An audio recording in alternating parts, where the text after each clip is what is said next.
Hey, welcome to another edition of Kyle Meredith with the interview series presented by WFPK at WFPK.org, Consequence of Sound, and the Consequence Podcast Network. Thank you so much, as always, for checking out the series. You know the drill. If you like what you see, if you dig this kind of content, hit that subscribe button. It's a great way to keep up with all of your favorite artists.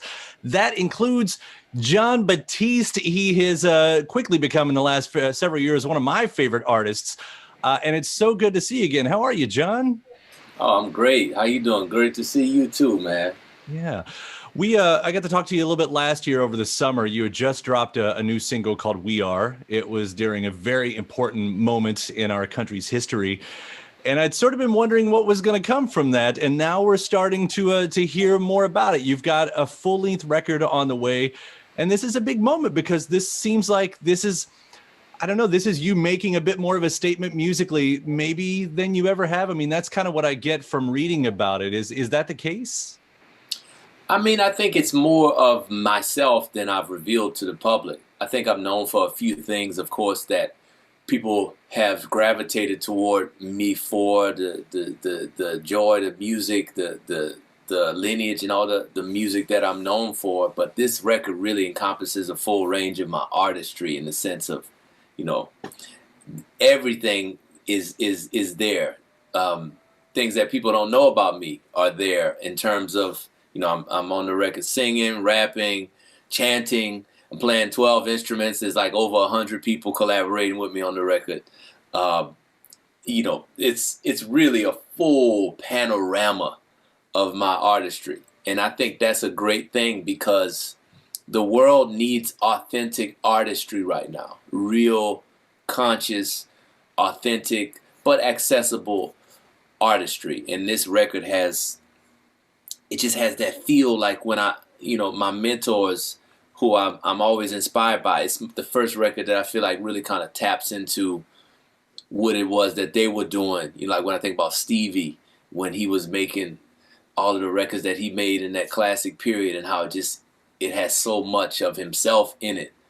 I think it takes you to a certain place when you listen to the music that we made. So I'm very proud of it. As you can see, I love to share with the people, and I want to give people something that is gonna feed them in a real and rich way. It's spiritually feed them. Just give them something so deep. So this is our record, man.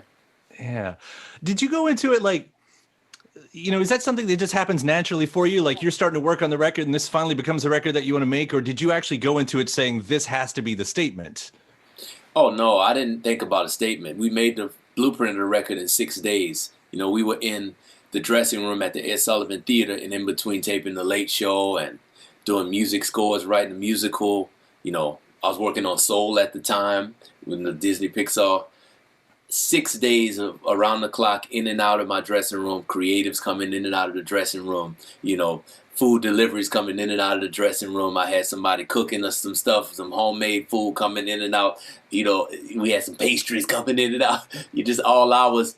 And just one mic, laptop, and all my instruments in the dressing room. We made the blueprint for We Are in 6 days. Wow. 6 days of just around the clock. I'm doing a bunch of other stuff that's kind of like melding into each other. And then over 9 months of just crafting, meticulous lyric writing, singing, getting different musicians to come in and lay stuff on it. Over 9 months, we finished the record based on that blueprint of that 6-day recording session in my dressing room. And that was really how the music got to be what it is and the narrative got to be what it is over 9 months of just living life and it revealing itself to us what that 6 days meant. You know, what did that 6 days in time mean? And a lot of it was prescient in that, you know, we didn't know it would be prophetic, that the music would align with the moment of the country and it would align with so much of what is going on in the world. We just were, you know, I was just making the thing that was on my heart. Which, you know, is important point you bring up there because a lot of this was written, maybe all of it was written before the summer protests that happened that we were talking about last time, that moment where We Are really did align with everything that we were seeing in the street. But it's not like that's when that started. I mean, obviously this has been going on forever, but especially in the last few years, more and more and more. Did that become very obvious that that was going to be part of your subjects that you were singing about, at least? I wanted to sing about the full experience of what it means to be a human. So there's songs about love. There's songs about my growing up and the nostalgia of being a child. There's songs about dealing with the communal aspect of coming together and fighting for rights. Because, at the time, it wasn't the national protests that were happening during the pandemic, but we've always had that sort of question. And the things that I'm singing about on the record ultimately are things that will bridge a lot of the different communities across the world, because I don't believe in genre and I don't believe in making music that is trapped in one category. So that was the one real objective above anything. It was to make something that will create community. And that's why this record has such a social consciousness, because I'm thinking about people. I'm always thinking about people. And that will create that environment in the music. Yeah. It's interesting, thinking about you writing this at the same time that you're doing Soul. I mean, obviously now we've seen that movie. Beautiful movie, just amazing story, and of course that is tying in with a lot of the things I think that you're saying here. What we take away from the story of Soul. And you for anyone who doesn't know, of course, you did a lot of the music. You wrote most of the music that we see in it, other than the score that Reznor and Atticus was doing. But when you're thinking of what you want to do with your music, and then you have this moment in a movie like Soul, I was thinking, like, there are moments in there where you have to, I don't know, I'm not trying to put words in your mouth, but there has to be a song in this movie that seems like it represents all of time and space and the universe and human existence. Like, how do you write that song? Like, what is that? Well, I don't think about the music from the perspective of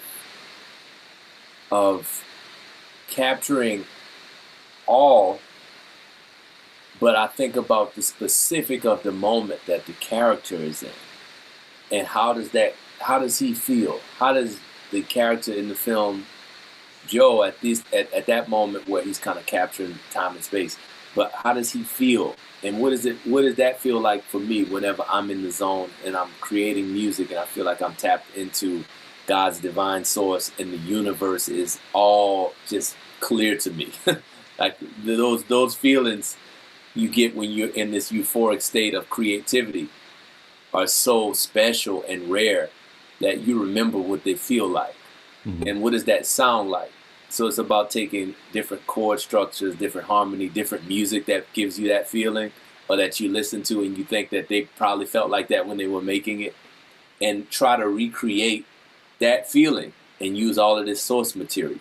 Just take all of the source material from your life and from other people's music and from just reading different literature. I've always felt that anything out there is source material. If it gives me the feeling that I'm looking to create, put it in the room. Yeah. So that's what I do, and I just kind of make things based on that. Yeah, I want to hit on a couple more things about that. The movie too with Soul, again, such a beautiful creation. I mentioned a minute ago that the other side of the music came from Trent Reznor, 9 Inch Nails, his partner Atticus Ross, which always seemed to be like, am I right? But you took care of the music that was on Earth, and they sort of took care of the music that was out in the astral plane. That seemed to be how it was divided. Did you all talk much about how you both were approaching your angles? Because it's very different sounds that you're producing. Oh, yeah. We talked a lot in the sense of how to make it work. And then there were moments where it actually aligned and we worked together on stuff. You see the scene where Joe has the epiphany and plays his life on the piano. I don't want to do any spoilers, but there's a moment right there where he's playing the piano, is playing his life story, and it's a really moving moment that we worked on together at Capitol Studios in LA, and we listened to each other's scores, and we would send cuts of the film back and forth, and there would be their music in there, so I would get a sense of what they were making, and vice versa, they would get a sense of what I was making. So whenever we were writing, it wasn't just in our own silos. We were actually influenced by each other's music, and at times working together. Yeah, well, it's beautiful creation that you guys did do. I know I've said that a few times, but I really do mean that. That's the type of music.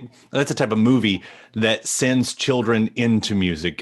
My son, I'll wrap up with this too. My son watched it. He's 13 years old. We have musical instruments around the house. He really hasn't ever taken an interest in it. I walk into his room the other night. He's teaching himself guitar chords. That happened after he watched this movie, Soul. So I think I have you to thank some for that right there. So I love that. I yeah, love yeah. that. Tell him hello for me, man. Yeah. I will do. It's important work that you do, Jon. I cannot wait to hear the full record, what we've heard so far with I Need You. This is such a great little song. I say little song, but it's so great what you're doing in there. And of course, We Are, the powerful message that comes from that and everything you've done. Thank you so much for continuing to do what you do. And thanks for taking the time to talk about it today, too. Thank you, Kyle, man. I'm glad I've got a chance to rap about it. Yeah, man. All right. Take care. We'll see you around soon. Peace.